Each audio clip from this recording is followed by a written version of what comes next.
إن الحمد لله نحمده ونستعينه ونستغفره ونعوذ بالله من شرور أنفسنا ومن سيئات أعمالنا من يهده الله فلا مضل له ومن يضلل فلا هادي له وأشهد أن لا إله إلا الله وحده لا شريك له وأشهد أن محمدا عبده ورسوله يا أيها الذين آمنوا اتقوا الله حق تقاته ولا تموتن إلا وأنتم مسلمون يا أيها الناس اعبدوا ربكم الذي خلقكم من نفس واحدة وخلق منها زوجها وبث منهما رجالا كثيرا ونساء واتقوا الله الذي تساءلون به والأرحام إن الله كان عليكم رقيبا يا أيها الذين آمنوا اتقوا الله وقولوا قولا سديدا يصلح لكم أعمالكم يغفر لكم ذنوبكم ومن يطع الله ورسوله فقد فاز فوزا عظيما أما بعد فإن أصدق حديث كتاب الله وخير الهدي هدي محمد صلى الله عليه وسلم وشر الأمور محدثاتها وكل محدثة بدعة وكل بدعة ضلالة وكل ضلالة في النار أعوذ بالله من الشيطان الرجيم بسم الله الرحمن الرحيم. We begin in the name of Allah the Most High, and we send our salams and our salutations upon His final messenger Muhammad ibn Abdullah sallallahu ta'ala alayhi wasallam, his family, his companions, and those that choose to follow him until the day of judgment. Initially, my thoughts when he came to doing this khutbah was to do a quick reminder about Ramadan and the favors of Ramadan and the actions that we can do in Ramadan so that we can rejuvenate our iman and increase in our good deeds. But then I thought this is the final week before school start again, and next week more than likely youngsters will not be here, so it would be a pertinent time to send a message to them about their religion and about life in general. So, to begin, inshallah, from my own experience when I was younger, which seems to be a really long time ago, which is about, I went to school between 2000 and 2005 with many people in this room. And through conversations with younger people, then many young people, they lack a purpose in their life, a vision for their future. They don't know what they are doing. They don't know where they are or where they are going towards or any targets in life. And we live in a time where there is a lot of people, especially young people, who are suffering from many problems, whether it's related to their mental health or even their physical health as well, such as stress, depression and anxiety. From my own personal experience and, as a school teacher, they say 1 in 6 people have a diagnosable mental health issue every week. This is a government statistic. And on top of this, I am in one of my own classes, there is 32 students. This is a high ability, so very intelligent year 10 students that are going to get your A grades and your A stars. In that class, there are 10 to 12 people that have been referred to external agencies for mental health issues, whether that's panic attacks or anxiety or even there was one young girl who refused to come into school for a year and a half because of her mental health issues. So the purpose of discussing these issues today is to benefit people here and young people especially. So imagine yourself on a train for 5 years, and every hour somebody comes to you and asks you, why are you here? And where are you going? And you answer to them, I don't know. And then you say, I don't know to the second question. And they come again after an hour, and they ask you the same questions, and you give the same answer. And they come again after another hour, and they ask you the same questions, and you say, I don't know why I am here, and I don't know where I am going. Maybe for the first day you will get through, the second day, the third day. But after a while, these questions, they will start to play on your mind and play with your head and your thoughts and your emotions. So you might initially ignore them, soon move to thinking about them, and then deep thinking, and then headaches and other thoughts will enter and pop into your head, which may even result in a person thinking, to get out of this calamity and get out of this problem, I need to do something to myself, and they may end up harming themselves or harming other people. So now apply this to yourself and your life. You are in this world for longer than this, and many of you do not know why you are here and where you are going. Is it then no wonder that you never have peace and tranquility inside you, that your heart is always unstable, which leads to instability overall, physically and mentally? I recently spoke to a close friend of mine who does a lot of community work in Stoke-on-Trent, and he said during the January lockdown, he had around a dozen men come to him and talk to him about growing mental health issues, to the extent that one of them, his mother was sleeping in the same room as him at night in case he did something to himself. I know of an individual myself whose uncle, he spoke to me and mentioned that in the last few months he has started to take unprescribed antidepressants due to facing some issues in life and an illness within his family. How many of us have lost loved ones over the last year, and how many of us has it played to on our mind? I spoke to this brother following this and tried to help him through this difficult situation. Now I want you to imagine yourself in a wide open field, and in the distance you can see your enemies gathered. Some are the bullies that you see in the streets and the schools, as they want to make you feel lowly and worthless. Some are armed with cakes and pies, as they want to make you feel dirty and humiliate you. Some are armed with water guns and balloons, which is quite, relevant to schools, especially in the summer, and they want to humiliate you. Some have paint guns, and they want to sting you and burn your skin and cause you harm, but not too much. And they are all heading towards you in order to attack you, to attack your mind and your body and your heart. So what can you do to protect yourself? What can you do to guard yourself? How can you repel their attack? So to repel the attack, then you need to prepare a defense, something to guard you against them. And I call this your castle, that you need to build your castle. How do you do this? What makes up a castle? Many of us, we might have even played games like Clash of Clans, or everybody knows or is familiar with a castle. What makes a castle strong? What makes a castle able to withstand the attack of the enemies? What makes a castle able to stand up for others and yourself, and stand up against your negative thoughts and feelings? So what you decide is that you want to build this castle, and you are going to have 4 watchtowers in 4 corners. And the first watchtower is education, ta'aleem. Education is the passport to the future, for tomorrow belongs to those who prepare for it today, it has been said. It will allow you to outsmart your enemies, to avoid confrontations and remove you from situations that would otherwise harm you. And it would allow you to ponder upon a situation deeply before entering into it and avoid problems and confrontations. If this hall is getting full, the upstairs hall is available, and there's a lot of capacity, so you can even, it'll be good to just leave a gap at the side so in case people want to walk through. Your second watchtower, or your second means of protection, is physical health and fitness.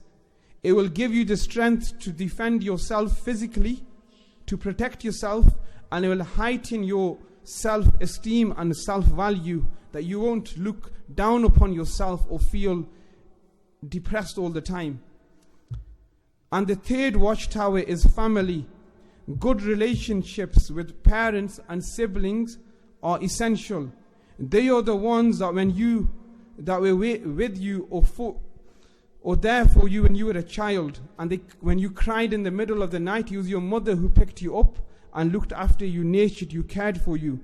When you were sick and ill for long periods of time, it was your mother who sat with you through that illness, through that crying, and she looked after you. She stopped you crying. And they are the ones that you can trust with your secrets and problems, and they are the ones whose shoulder you can cry upon. And the fourth watchtower, or the fourth means of protection, is good friends. Good friends are the ones that they stand by your side in the time of difficulty. They hold your hand and they don't let it go. They support you, and you can confide in them, and they give you the time needed to help you through your difficulties. They speak up in your defense, and the Sunnah has alluded to this as well, that a man will be raised with his friends, and the one that he is with, a perfume seller, he will sell like perfume, and we smell like perfume. And the one that he is with a blacksmith, he will smell like a blacksmith. And the ones that you walk with on the dunya are the ones that you will be raised with in the akhirah. So now we have our 4 watchtowers, but the enemies are still closing in. Are we safe and are we protected? Is our defense adequate and strong enough, or will they still get through to us? So, if you are familiar with a castle, then know that if you've got the watchtowers, you've got, brothers, if there's no space, just go through to the other hall, yeah? That a castle is not complete with just watchtowers. If you've got strong walls and strong watchtowers, but you have no gates, or your gates are down and weak, then tell me what will happen, what will be the end result? That you can stand at the watchtowers and defend yourself, defend your family, defend your body and your mind. But how long will these watchtowers hold the enemy back? The gates are the essential part of your castle. These will seal off your castle from outside attacks. Even without watchtowers, they will provide a strong defense. Now what are your gates, or what is your gate? Your gate is your purpose. The reason for which you were created, the reason for which you walk this earth. And if you go back to the example at the beginning, it is the reason why you are on the train. It is your destination, where you are going to. Why are you here? It is the answer to that question. That is what will give you the ultimate protection. So your gates are your faith, your belief, your purpose in life. If you can get this correct and strong, then you will be able to repel any enemy. If you are facing issues of physical or mental health or family problems, then it is either a fact that your castle has no gates, or that they are not strong and they cannot protect you. You need to build them, raise them and strengthen them. This requires you to think, reflect and contemplate on life. What is the purpose for you to be here? How did you come here? Reflect upon the creation of nature. How did it come into being? Ask yourself questions such as, is the creation of the heavens and the earth by chance? Is it just for play and amusement? The trees, the rivers and the mountains, did they just appear out of nowhere? Allah, He says in the Quran, surely in the creation of the heavens and the earth and the alternation of the night and the day are signs for people of understanding, those who remember Allah while standing, sitting or reclining, and reflect in the creation of the heavens and the earth, and they say, our Lord, you have not created this in vain. Glory to you, save us from the punishment of the fire. Such beautiful landscapes that we see around us, did they just suddenly appear out of nowhere, without any cause, without any intelligent design or plan? The way that the universe operates, planets in perfect orbits with the sun and their moons, all in perfect rotation and control. Does the same happen when you put a group of balls in a bag? Or do they crash, bang and destroy each other? If you found an iPhone 12 in the middle of the desert, would you say that it just appeared out of nowhere? Would you believe if I said to you that the heat from the sun, it caused the sand to form into plastic, and the wind, it blew, or over time through evolution, the different materials, they came up and they came together and they formed over millions of years, and suddenly an iPhone 12 was created? Or would you laugh at me and think I have gone crazy, this man is stupid? In the same manner, do you think that we have appeared out of nowhere? The human brain is the most complicated computer to exist. The perfection of the lungs that allow your body to take in so much oxygen, even though the lungs are so small. So when they try to replicate your lungs and the blood circulatory system, they can't do it. They try, they put bags on and they feed blood into your body, but they can't cope with the demand, and some infection comes or some other problems, whereas your lungs are tightly fitted into your chest and they can do that function without any problem. And there's some reports to even say if you open up one lung, then just the area of that lung would take up like 10 tennis courts, something ridiculous. Do you believe that all this was just happened by chance and appeared out of nowhere? Or just like the iPhone 12, there is a thorough process, an intelligent being behind me and you being here, behind our creation and the creation of the mountains, the seas and the universe. And just like the iPhone 12, He has made us for a reason, a purpose. He wants something from us, and He is the only one that can help us. He is the only one that can aid us. He is the only one that we can really, truly rely upon. And knowing about Him and learning about Him and strengthening your relationship and link with Him is what will build your gates and make your castle strong and make you able to repel the enemies around you. Everything has been built with a purpose. For example, a car. The purpose of a car is to take you from A to B. And in the same way, humans have been built for a purpose, and this is to be decided by our Lord Allah the Most High. Allah, He says, وَمَا خَلَقْتُ الْجِنَّ وَالْإِنسَ إِلَّا لِيَعْبُدُونَ. And indeed, I have created jinn and mankind so that they worship me and alone, me alone. Now, how does He communicate this purpose with us? Then it is through our senses, whether that is speech with the tongue or hearing with the ears and reading with the eyes. We are running short on time, but we as Muslims and even Ahlul Kitab, they believe in the fact that Allah, He sent messengers to convey a message to the people, whether that is in physical form or through book format.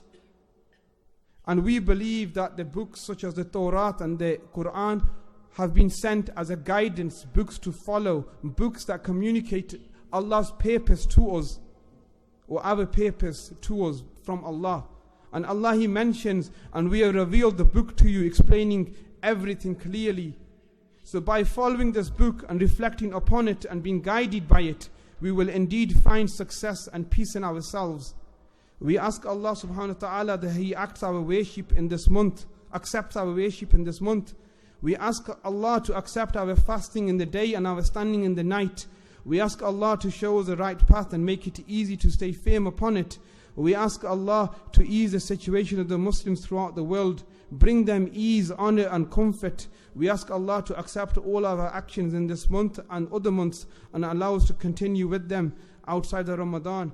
أقول قولي هذا أستغفر الله ولي ولكم وللسائر المسلمين فاستغفروه إنه هو الغفور الرحيم.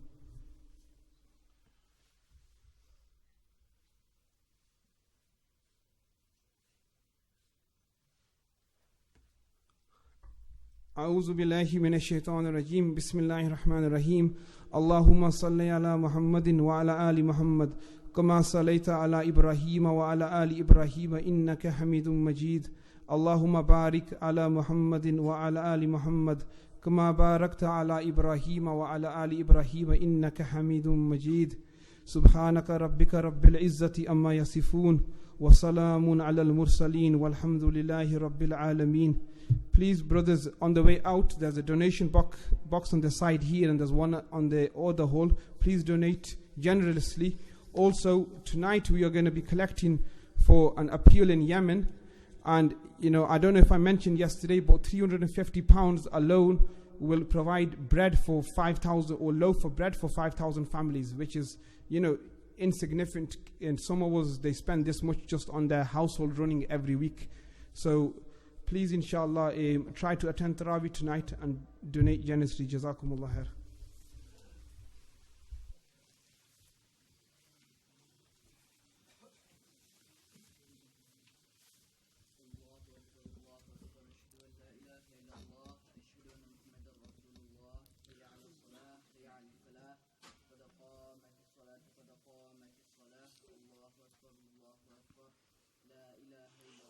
استووا. الله أكبر.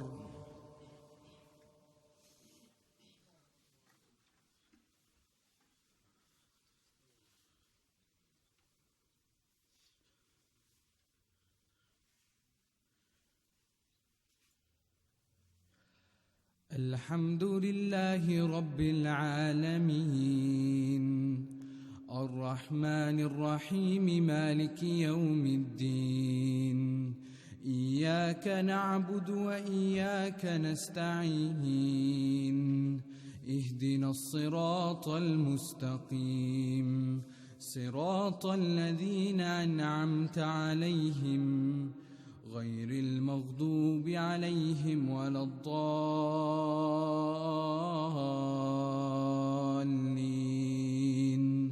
آمين. إن الله اصطفى آدم ونوحا وآل إبراهيم وآل عمران على العالمين ذرية بعضها من بعض والله سميع عليم. إذ قالت امرأة عمران رب إني نذرت لك ما في بطني محررا فتقبل مني إنك أنت السميع العليم. فلما وضعتها قالت رب إني وضعتها أنثى والله أعلم بما وضعت وليس الذكر كالأنثى وإني سميتها مريم وإني أعيذها بك وذريتها من الشيطان الرجيم. فتقبلها ربها بقبول حسن وأنبتها نباتا حسنا وكفلها زكريا. كلما دخل عليها زكريا المحراب وجد عندها رزقا قال يا مريم أنى لك هذا قالت هو من عند الله إن الله يرزق من يشاء بغير حساب. الله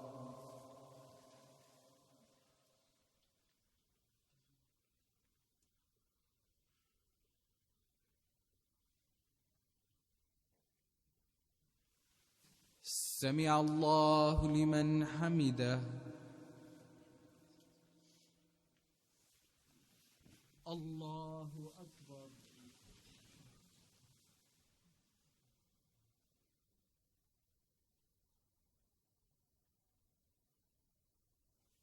الله أكبر. الله أكبر.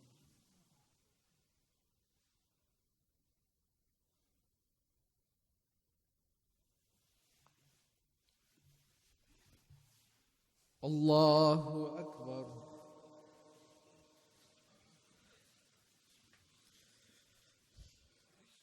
الحمد لله رب العالمين الرحمن الرحيم مالك يوم الدين إياك نعبد وإياك نستعين اهدنا الصراط المستقيم صراط الذين أنعمت عليهم غير المغضوب عليهم ولا الضالين